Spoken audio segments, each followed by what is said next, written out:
ನಮಸ್ಕಾರ ಸ್ನೇಹಿತರೆ, ಓಂ ಸಾಯಿರಾಮ್. ರಾಜರಿಗೆಲ್ಲ ರಾಜನಾದ, ಯೋಗಿಗಳಿಗೆಲ್ಲ ಶ್ರೇಷ್ಠ ಯೋಗಿಯಾದ ಪರಬ್ರಹ್ಮ ಸ್ವರೂಪನಾದ ಸಚ್ಚಿದಾನಂದ ಸದ್ಗುರು ಶ್ರೀ ಸಾಯಿನಾಥ ದೇವನಿಗೆ ಜಯವಾಗಲಿ. ಸ್ನೇಹಿತರೆ, ಇವತ್ತು ನಾನು ನಿಮಗೆ ಕೇವಲ ಒಂದು ಕತೆ ಹೇಳ್ತಾ ಇಲ್ಲ, ನಿಮ್ಮ ಜೀವನದ ಬಡತನವನ್ನೇ ಅಳಿಸಿ ಹಾಕಬಲ್ಲ ಒಂದು ಸೀಕ್ರೆಟ್ ಪವರ್ ಬಗ್ಗೆ ಮಾತಾಡ್ತಾ ಇದ್ದೀನಿ. ನಾವೆಲ್ಲ ಅಂದ್ಕೊಂತೀವಿ, ದೇವರನ್ನು ಮೆಚ್ಚಿಸೋಕೆ ದೊಡ್ಡ ಆಸ್ತಿ ಇರಬೇಕು, ಬೆಳ್ಳಿ ಬಂಗಾರದ ನೈವೇದ್ಯ ಇರಬೇಕು ಅಂತ. ಆದರೆ ದಿನವಿಡೀ ಹೋಟೆಲ್ನಲ್ಲಿ ಪಾತ್ರೆ ತೊಳೆಯುತ್ತಿದ್ದ ಒಬ್ಬ ಸಾಮಾನ್ಯ ವ್ಯಕ್ತಿ ಕೇವಲ ತನ್ನ ಮಾನಸ ಪೂಜೆಯ ಶಕ್ತಿಯಿಂದ ಸಾಕ್ಷಾತ್ ಬಾಬಾರನ್ನೇ, ಶಿರಡಿ ಸಾಯಿ ಬಾಬಾರನ್ನೇ ಮೆಚ್ಚಿಸಿ ಶೂನ್ಯದಿಂದ ಕೋಟ್ಯಾಧಿಪತಿಯಾದ ಕತೆ ನಿಮಗೆ ಗೊತ್ತಾ? ಈ ವಿಡಿಯೋದ ಕೊನೆಯಲ್ಲಿ ನಾನು ಆ ಒಂದು ಅದ್ಭುತವಾದಂತಹ ಮಾನಸ ಪೂಜೆಯ ರಹಸ್ಯ ನಿಮಗೆ ತಿಳಿಸ್ಕೊಡ್ತಿದ್ದೀನಿ. ಆ ಮಾನಸ ಪೂಜೆಯನ್ನು ನೀವು ನಿಮ್ಮ ದೈನಂದಿನ ಜೀವನದಲ್ಲಿ ಅಳವಡಿಸಿಕೊಂಡರೆ ನಿಮ್ಮ ಶ್ರಮಕ್ಕೆ 1000 ಪಟ್ಟು ಫಲ ಸಿಗುವುದು ಗ್ಯಾರಂಟಿ. ಆ ಪವಾಡದ ಕತೆ ಮತ್ತು ಆ ಟ್ವಿಸ್ಟ್ ಏನು ಅಂತ ಇವಾಗ ತಿಳಿದುಕೊಳ್ಳೋಣ ಸ್ನೇಹಿತರೆ. ಹೆಚ್ಚಿನ ಟೈಮ್ನ ವೇಸ್ಟ್ ಮಾಡದೆ ಇವತ್ತಿನ ಬಾಬಾರವರ ಈ ವಿಶೇಷವಾದಂತಹ ಸಾಯಿ ಪವಾಡದ ಸಂದೇಶ ಹಾಗೇನೆ ಅದರ ಜೊತೆ ಆ ಒಂದು ವಿಶೇಷ ರಹಸ್ಯದ ಬಗ್ಗೆ ತಿಳಿದುಕೊಳ್ಳೋಣ. ದೂರದ ಒಂದು ನಗರದಲ್ಲಿ ದಿನೇಶ್ ಎಂಬ ಯುವಕನಿದ್ದ. ಅವನ ಜೀವನ ಕೇವಲ ಕಷ್ಟಗಳ ಸರಮಾಲೆಯಾಗಿತ್ತು. ತಂದೆ ತಾಯಿ ಇಲ್ಲದ ಅವನು ಒಂದು ಸಣ್ಣ ಹೋಟೆಲ್ನಲ್ಲಿ ಪಾತ್ರೆ ತೊಳೆಯುವ ಕೆಲಸ ಮಾಡುತ್ತಿದ್ದ. ಅವನ ಬಳಿ ಸ್ವಂತ ಮನೆ ಇರಲಿಲ್ಲ, ಮಲಗಲು ಒಂದು ಸರಿಯಾದ ಚಾಪೆಯೂ ಇರಲಿಲ್ಲ. ಆದರೆ ಅವನ ಹೃದಯದಲ್ಲಿ ಸಾಯಿಬಾಬಾ ಎಂಬ ಮಹಾನ್ ಶಕ್ತಿಯ ಮೇಲೆ ಅಚಲವಾದ ನಂಬಿಕೆ ಇತ್ತು. ಕಾಯಕವೇ ಕೈಲಾಸ. ದಿನೇಶ ಪ್ರತಿದಿನ 16 ಗಂಟೆಗಳ ಕಾಲ ದುಡಿಯುತ್ತಿದ್ದ. ಹೋಟೆಲ್ನ ಮಾಲೀಕರು ಅವನಿಗೆ ಕೊಡುವ ಸಂಬಳ ಕೇವಲ ಹೊಟ್ಟೆಪಾಡಿಗೆ ಸಾಕಾಗಿತ್ತು.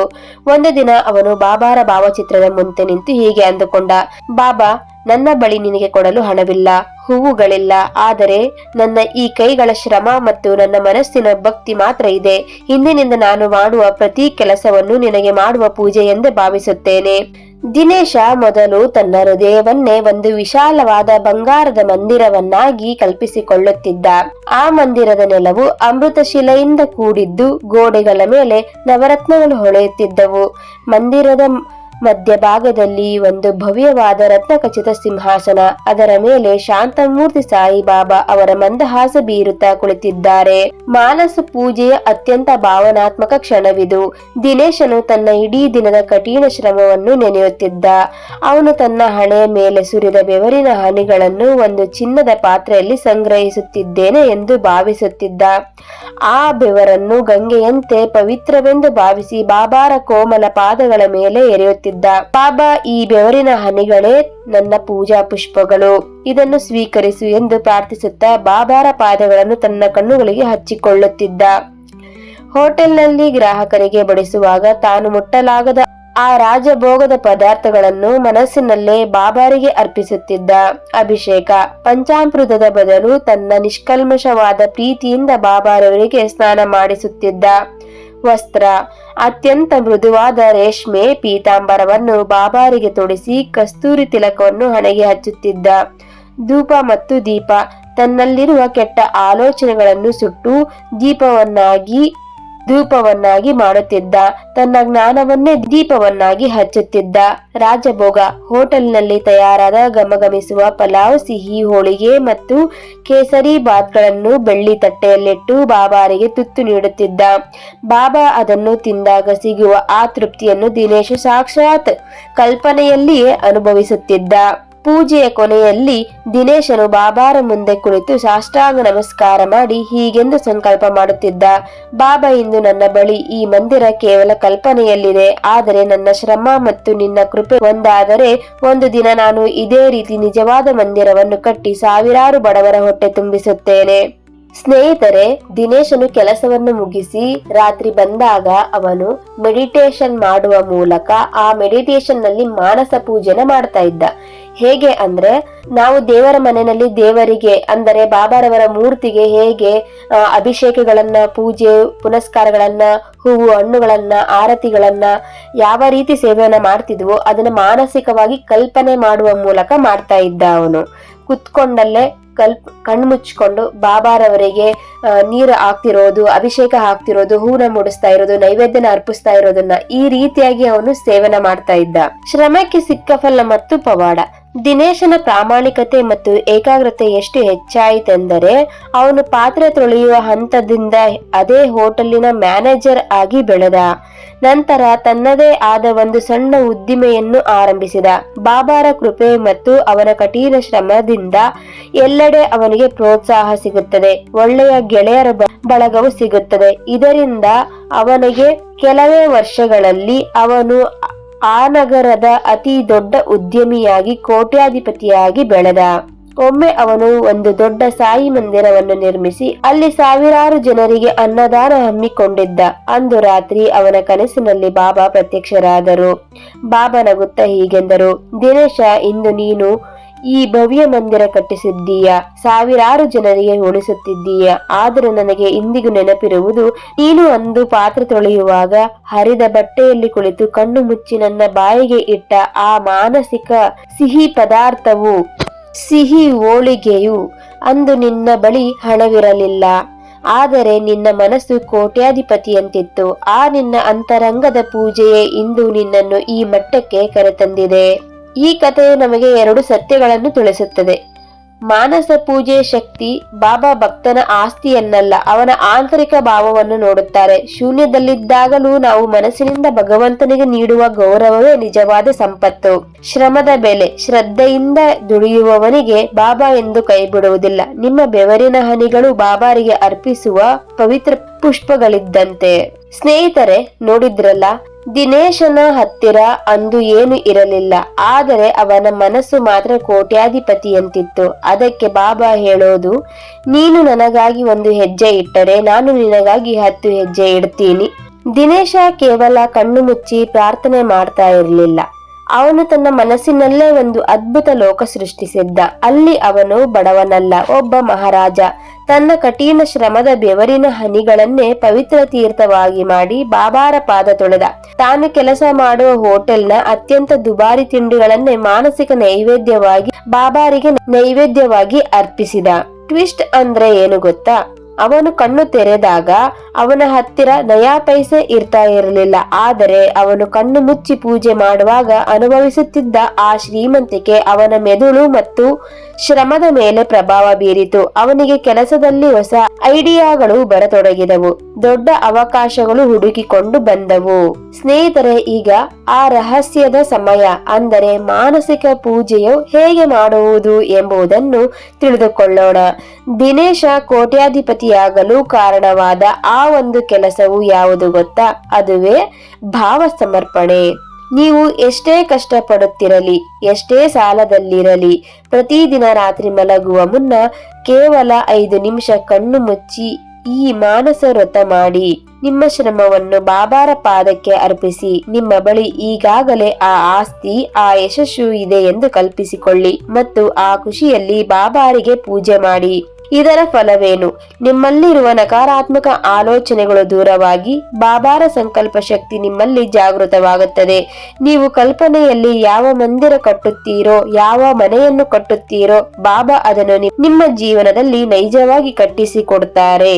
ಸಾಯಿಬಾಬಾ ಅವರ ಮಾನಸ ಪೂಜೆ ಎಂದರೆ ಯಾವುದೇ ಬಾಹ್ಯ ವಸ್ತುಗಳಿಲ್ಲದೆ ಹೂವು, ಹಣ್ಣು, ದೀಪ, ಕೇವಲ ಮನಸ್ಸಿನಲ್ಲೇ ಭಕ್ತಿಯಿಂದ ಮಾಡುವ ಪೂಜೆ. ಬಾಬಾ ಯಾವಾಗಲೂ ಭಕ್ತನ ಬಾಹ್ಯ ಆಡಂಬರಕ್ಕಿಂತ ಅವನ ಭಾವ ಅಥವಾ ಅಂತರಾತ್ಮದ ಭಕ್ತಿಗೆ ಹೆಚ್ಚು ಒತ್ತು ನೀಡುತ್ತಿದ್ದರು. ಸಾಯಿಬಾಬಾ ಅವರ ಮಾನಸ ಪೂಜೆಯ ಸರಳ ವಿಧಾನ ಹೀಗಿದೆ. ಸಿದ್ಧತೆ. ಮನಸ್ಸಿನ ಏಕಾಗ್ರತೆ. ಶಾಂತವಾದ ಜಾಗದಲ್ಲಿ ಕಣ್ಣು ಮುಚ್ಚಿ ಕುಳಿತುಕೊಳ್ಳಿ. ನಿಮ್ಮ ಉಸಿರಾಟದ ಮೇಲೆ ಗಮನವಿಡಿ. ಮನಸ್ಸು ಶಾಂತವಾದ ನಂತರ ನಿಮ್ಮ ಹೃದಯದ ಮಧ್ಯಭಾಗದಲ್ಲಿ ಅಥವಾ ಶಿರಡಿಯ ದ್ವಾರಕಾಮಯಿಯಲ್ಲಿ ಬಾಬಾ ಕುಳಿತಿದ್ದಾರೆ ಎಂದು ಕಲ್ಪಿಸಿಕೊಳ್ಳಿ. ಪೂಜಾ ಕ್ರಮ. ಧ್ಯಾನದ ಮೂಲಕ ಮನಸ್ಸಿನಲ್ಲೇ ಈ ಕೆಳಗಿನ ನಾನು ಹೇಳುವ ಕ್ರಿಯೆಗಳನ್ನು ಮಾಡಿ. ಆವಾಹನೆ. ಬಾಬಾ ಅವರನ್ನು ಪ್ರೀತಿಯಿಂದ ನಿಮ್ಮ ಮನಸ್ಸಿಗೆ ಆಹ್ವಾನಿಸಿ. ಪಾದ ಪೂಜೆ. ಚಿನ್ನದ ತಟ್ಟೆಯಲ್ಲಿ ಬಾಬಾ ಅವರ ಪಾದಗಳನ್ನು ಇರಿಸಿ ಗಂಗೆಯ ಪವಿತ್ರ ನೀರಿನಿಂದ ಅವರ ಪಾದಗಳನ್ನು ತೊಳೆಯುತ್ತಿದ್ದೇನೆ ಎಂದು ಭಾವಿಸಿ. ಅಭಿಷೇಕ. ಹಾಲು, ಮೊಸರು, ಜೇನುತುಪ್ಪ ಮತ್ತು ಪನ್ನೀರಿನಿಂದ ಬಾಬಾ ಅವರಿಗೆ ಅಭಿಷೇಕ ಮಾಡಿ ನಂತರ ಮೃದುವಾದ ಬಟ್ಟೆಯಿಂದ ಅವರನ್ನು ಒರೆಸಿ ಅಲಂಕಾರ. ಬಾಬಾ ಅವರಿಗೆ ಸುಂದರವಾದ ಕಫನಿ ಅಂಗಿ ಮತ್ತು ಶಿರಸ್ತ್ರಾಣವನ್ನು ತೊಡಿಸಿ ಅವರ ಕೊರಳಿಗೆ ತಾಜಾ ಗುಲಾಬಿ ಅಥವಾ ಮಲ್ಲಿಗೆ ಹೂವಿನ ಹಾರವನ್ನು ಹಾಕಿ ಧೂಪ ಮತ್ತು ದೀಪ ಸುವಾಸಿತ ಧೂಪವನ್ನು ಬೆಳಗಿ ಮತ್ತು ನಂದಾದೀಪದ ಬೆಳಕಿನಲ್ಲಿ ಬಾಬಾ ಅವರ ಶಾಂತ ಮುಖವನ್ನು ಕಣ್ತುಂಬಿಕೊಳ್ಳಿ. ನೈವೇದ್ಯ: ಬಾಬಾ ಅವರಿಗೆ ಪ್ರಿಯವಾದ ಹಲ್ವಾ ಅಥವಾ ಯಾವುದೇ ಸಿಹಿ ಪದಾರ್ಥ, ಹಣ್ಣುಗಳು ಅಥವಾ ನೀವು ಪ್ರೀತಿಯಿಂದ ಅರ್ಪಿಸುವ ಯಾವುದೇ ಆಹಾರವನ್ನು ಅವರು ಸ್ವೀಕರಿಸುತ್ತಿದ್ದಾರೆ ಎಂದು ಭಾವಿಸಿ. ಶರಣಾಗತಿ ಮತ್ತು ಪ್ರಾರ್ಥನೆ: ಪೂಜೆಯ ಕೊನೆಯಲ್ಲಿ ಬಾಬಾ ಅವರ ಪಾದಗಳಿಗೆ ನಮಸ್ಕರಿಸಿ ನಿಮ್ಮ ಕಷ್ಟಗಳು, ಸುಖಗಳು ಮತ್ತು ತಪ್ಪುಗಳನ್ನೆಲ್ಲ ಅವರ ಪಾದದ ಬಳಿಗೆ ಇಟ್ಟು ಸಮಸ್ತ ಲೋಕ ಸುಖಿನೋ ಭವಂತು ಎಂದು ಅರ್ಪಿಸಿ. ಬಾಬಾರವರಿಗೆ ನೀವು ಆರತಿಯ ಸೇವೆಯನ್ನು ಮಾಡಿ ಮನಸ್ಸಿನಲ್ಲಿಯೇ 5 ಪಂಚಾರತಿ ದೀಪಗಳನ್ನಾದರೂ ಅಥವಾ 9 ಆರತಿ ದೀಪಗಳನ್ನಾದರೂ ಮಾಡಿ. ನಿಮ್ಗೆ ಆರತಿ ಹಾಡು ಬರ್ತಿತ್ತು ಅಂದ್ರೆ ಅದನ್ನ ನೀವು ಕಣ್ಮುಚ್ಕೊಂಡೇ ನೀವು ಹೇಳ್ಬಹುದು. ಬರುವುದಿಲ್ಲ ಅಂತಂದ್ರೆ ನೀವು ಯೂಟ್ಯೂಬ್ ನಲ್ಲಿ ಪ್ಲೇ ಮಾಡಿಕೊಂಡು ಕೂಡ ಕುತ್ಕೋಬಹುದು. ಪಠಿಸಬೇಕಾದ ಮಂತ್ರಗಳು: ಮಾನಸ ಪೂಜೆಯ ಸಮಯದಲ್ಲಿ ನೀವು ಈ ಸರಳ ಮಂತ್ರವನ್ನು ಪಠಿಸಬಹುದು. ಓಂ ಸಾಯಿರಾಮ್ ಅಥವಾ ಓಂ ಶ್ರೀ ಸಾಯಿನಾಥಾಯ ನಮಃ. ಗಮನಿಸಿ, ಮಾನಸ ಪೂಜೆಗೆ ಸಮಯದ ನಿರ್ಬಂಧವಿಲ್ಲ. ನೀವು ಪ್ರಯಾಣ ಮಾಡುವಾಗ, ಕೆಲಸ ಮಾಡುವಾಗ ಅಥವಾ ಮಲಗುವ ಮುನ್ನ ಇದನ್ನು ಮಾಡಬಹುದು. ಬಾಬಾ ಅವರಿಗೆ ಬೇಕಿರುವುದು ನಿಮ್ಮ ಶುದ್ಧವಾದ ಪ್ರೀತಿ ಮಾತ್ರ. ಸ್ನೇಹಿತರೆ, ಈ ವಿಡಿಯೋ ಮಾಡ್ತಿರೋ ಉದ್ದೇಶ ಏನು ಅಂತಂದ್ರೆ, ತುಂಬಾ ಜನರು ಸಾಯಿ ಭಕ್ತರಿದ್ದೀರಾ. ಕೆಲವರಿಗೆ ಏನ್ ಸಮಸ್ಯೆ ಅಂದ್ರೆ PG ನಲ್ಲಿ ಇರ್ತೀರಾ. ಕೆಲವರು ಮನೆಯಲ್ಲಿ ತಂದೆ ತಾಯಿ ಅಪೋಸ್ ಮಾಡ್ತಿರ್ತಾರೆ, ಪೂಜೆ ಮಾಡ್ಬೇಡ, ಬಾಬಾರವ್ರನ್ನ ಆರಾಧನೆ ಮಾಡ್ಬೇಡ ಅಂತಿರ್ತಾರೆ. ಇನ್ನು ಕೆಲವರು ಮದುವೆ ಆಗಿ ಹೋಗಿರ್ತೀರಾ, ಗಂಡನ ಮನೆಯಲ್ಲಿ ಪರ್ಮಿಷನ್ ಕೊಡ್ತಾ ಇರೋದಿಲ್ಲ ಪೂಜೆ ಮಾಡೋದಕ್ಕೆ, ಬಾಬಾರವ್ರ ಸೇವೆನ ಮಾಡೋದಕ್ಕೆ. ಇನ್ ಕೆಲವರು ಮನೆಯಲ್ಲಿ ಅಕ್ಕ ತಂಗಿನೋ ಅಣ್ಣ ತಮ್ಮನೋ ಇನ್ಯಾರ್ದೋ ಒಂದು ತಡೆ ಒಡ್ಡುತ್ತಿರ್ತಾರೆ. ರಿಲೇಟಿವ್ಸ್ ಗಳಿಗೆ ಇಷ್ಟ ಆಗ್ತಿರೋದಿಲ್ಲ ಬಾಬಾರವ್ರನ್ನ ಆರಾಧನೆ ಮಾಡೋದು. ಆದ್ರೆ ನಿಮಗೆ ಮಾತ್ರ ಬಾಬಾರವ್ರಂದ್ರೆ ಅಚ್ಚುಮೆಚ್ಚು, ಅಷ್ಟು ಪ್ರೀತಿ, ಅವ್ರನ್ನ ಬಿಟ್ಟಿರೋದಕ್ಕಾಗೋದಿಲ್ಲ, ಅವ್ರಿಗೆ ಏನು ಮಾಡಕ್ ಆಗ್ತಿಲ್ಲ ಅನ್ನೋ ಕೊರಗು ಕಾಡ್ತಿರುತ್ತೆಲ್ಲ, ಅಂತವ್ರಿಗೋಸ್ಕರನೇ ಈ ವಿಡಿಯೋ ಮಾಡ್ತಿರೋದು.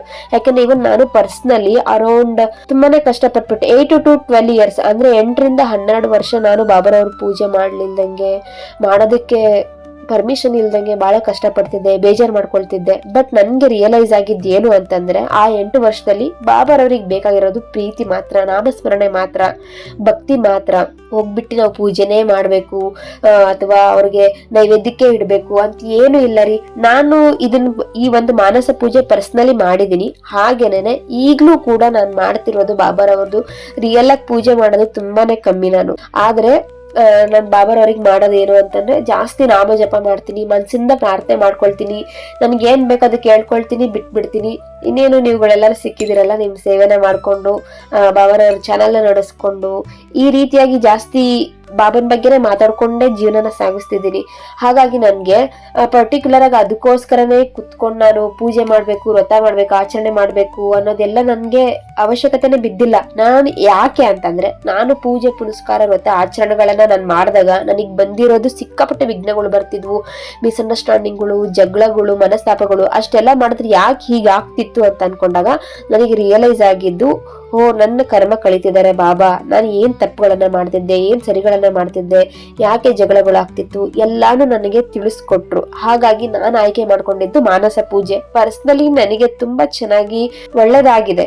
ಹಾಗಾಗಿ ನಿಮಗೂ ಒಳ್ಳೇದಾಗುತ್ತೆ ಅನ್ನೋ ಭರವಸೆಯಿಂದ, ಹಾಗೇನೆ ನನ್ನ ಫಾಲೋವರ್ ಮತ್ತೆ ಸಬ್ಸ್ಕ್ರೈಬರ್ಗಳು ತುಂಬಾ ಜನ ಕೇಳಿದ್ದಾರೆ ನನ್ಗೆ, ಮ್ಯಾಮ್ ನಮ್ಗೆ ಪರ್ಮಿಷನ್ ಕೊಡಲ್ಲ, ನಾನು ಏನ್ ಮಾಡ್ಬೇಕು, ನನ್ ಪೂಜೆ ಅರ್ಧಂಬರ್ಧ ಆಗೋಗ್ಬಿಟ್ಟಿದೆ, ನಾನು ಅದನ್ನ ಪೂರ್ತಿ ಮಾಡೋದು ಹೇಗೆ, ನನ್ನ ವ್ರತ ಅರ್ಧಂಬರ್ಧ ಆಗೋಯ್ತು, ಹೇಗೆ ಅದನ್ನ ಕಂಪ್ಲೀಟ್ ಮಾಡ್ಬೇಕು, ಮನೆಯಲ್ಲಿ ಇರ್ತಕ್ಕಂತ ಹಿರಿಯರನ್ನ ಎದುರಾಕೊಳ್ಳೋದಕ್ಕಾಗೋದಿಲ್ಲ, ಆದ್ರೆ ನನಗೆ ಬಾಬಾರವ್ರ ಪೂಜೆ ಬಿಡೋದಕ್ಕಾಗ್ತಿಲ್ಲ ಅಂತೇಳಿ ತುಂಬಾ ಜನ ರಿಕ್ವೆಸ್ಟ್ ಮಾಡಿದ್ದಕ್ಕೆ ಈ ಒಂದು ಮಾನಸ ಪೂಜೆ ಬಗ್ಗೆ ತಿಳಿಸ್ಕೊಟ್ಟಿದೀನಿ. ಖಂಡಿತವಾಗ್ಲೂ ನಿಜವಾಗ್ಲೂ ಬಾಬಾ ಇದಕ್ಕೆ ಒಲಿತಾರೆ. ಯಾಕೆ ಅಂತ ಅಷ್ಟು ಸರಳವಾಗಿರೋರು ಅವರು. ಅವ್ರ ಮುಂದೆ ಅವ್ರ ಮನಸ್ಸು ಮಾಡಿದ್ರೆ ಕೋಟಿ ಕೋಟಿ ದುಡ್ಡು ಅವ್ರ ಮುಂದೆ ತಂದು ಹಾಕುವಂತ ಭಕ್ತಾದಿಗಳಿದ್ರು. ಆದ್ರೂ ಅವ್ರು ಇಸ್ಕೊಳ್ತಿದ್ದೆ ಶ್ರದ್ಧಾ ಮತ್ತೆ ಸಬೂರಿ 2 ಆಡಿ ನನಗ್ ಕೊಡ್ರಿ, ಅದು ದುಡ್ಡುನು ಅಲ್ಲ, ಶ್ರದ್ಧಾ ಮತ್ತೆ ಸಬೂರಿನ ಕೊಡ್ರಿ ಅಂತ ಬಾಯ್ಬಿಟ್ಟು ಕೇಳ್ತಿದ್ದು ದಯಾಮಯ್ಯ ಅವರು. ಅಂತವ್ರು ಮಾನಸ ಪೂಜೆಗೆ ಒಲಿಯೋದಿಲ್ವಾ? ಖಂಡಿತವಾಗ್ಲೂ ಒಲಿತಾರೆ. ನನ್ಗೇನೆ ನನ್ನ ಜೀವನದಲ್ಲಿ ಬಾಬಾರವ್ರು ಎಷ್ಟು ಒಳ್ಳೇದ್ ಮಾಡಿದಾರೆ ಅಂದ್ರೆ ನಿಮ್ಗಳಿಗೂ ಮಾಡಲ್ವಾ? ಖಂಡಿತವಾಗ್ಲು ಯಾರಿಗೆ ಬಾಬಾರವರ ಒಂದು ಪೂಜೆ ಮಾಡೋದಕ್ಕಾಗೋದಿಲ್ವೋ ಪ್ರತ್ಯಕ್ಷವಾಗಿ ಪರೋಕ್ಷವಾಗಿ ಮಾಡಿ, ಖಂಡಿತವಾಗ್ಲೂ ಒಳ್ಳೆ ಫಲ ಸಿಗುತ್ತೆ. ಭಕ್ತರೇ, ಬಾಬಾರವರಿಗೆ ಬೇಕಿರುವುದು ನಿಮ್ಮ ಆಡಂಬರವಲ್ಲ, ನಿಮ್ಮ ಅಚಲವಾದ ವಿಶ್ವಾಸ. ಹಿಂದೆ ಈ ಮಾನಸ ವ್ರತ ಅಥವಾ ಪೂಜೆಯನ್ನು ಆರಂಭಿಸಿ ನಿಮ್ಮ ಜೀವನದಲ್ಲಿ ಆಗುವ ಬದಲಾವಣೆಯನ್ನು ನೀವೇ ನೋಡಿ. ನಿಮಗೂ ಬಾಬಾರ ಈ ಪವಾಡ ಇಷ್ಟವಾಗಿದ್ದರೆ ಕಮೆಂಟ್ ಬಾಕ್ಸಿನಲ್ಲಿ ಓಂ ಸಾಯಿರಾಮ್ ಎಂದು ಬರೆಯಲು ಮರೆಯದಿರಿ. ಇಂತಹ ಶಕ್ತಿಯುತ ಮಾಹಿತಿಗಾಗಿ ನಮ್ಮ ಚಾನೆಲ್ ಅನ್ನು ಸಬ್ಸ್ಕ್ರೈಬ್ ಮಾಡಿ. ಈ ವಿಡಿಯೋವನ್ನು ನಿಮ್ಮ ಆತ್ಮೀಯರಿಗೆ ಶೇರ್ ಮಾಡಿ ಮತ್ತು ಲೈಕ್ ಮಾಡಿ. ಶಿರಡಿ ಸಾಯಿಯವರ ಕೃಪೆ ಸದಾ ನಿಮ್ಮ ಮೇಲಿರಲಿ. ಸ್ನೇಹಿತರೆ, ನಿಮಗೆಲ್ಲರಿಗೂ ಒಂದು ಟಾಸ್ಕ್ ಅನ್ನು ಕೊಡ್ತಾ ಇದ್ದೀನಿ. ಏನು ಅಂತಂದ್ರೆ, ಇವತ್ತಿನ ಸಾಯಿ ಪವಾಡದ ಪಾತ್ರಧಾರಿಯ ಹೆಸರೇನು ಅಂತ ಕಮೆಂಟ್ ಮಾಡಿ ತಿಳಿಸಿ. ಮತ್ತೆ ಮುಂದಿನ ವಿಡಿಯೋದಲ್ಲಿ ಅದ್ಭುತವಾದ ಸಂದೇಶದೊಂದಿಗೆ ಅಥವಾ ಬಾಬಾರವರ ಪವಾಡದೊಂದಿಗೆ ಮರಳುತ್ತೇನೆ. ಅಲ್ಲಿಯವರೆಗೂ ಓಂ ಸಾಯಿರಾಮ್.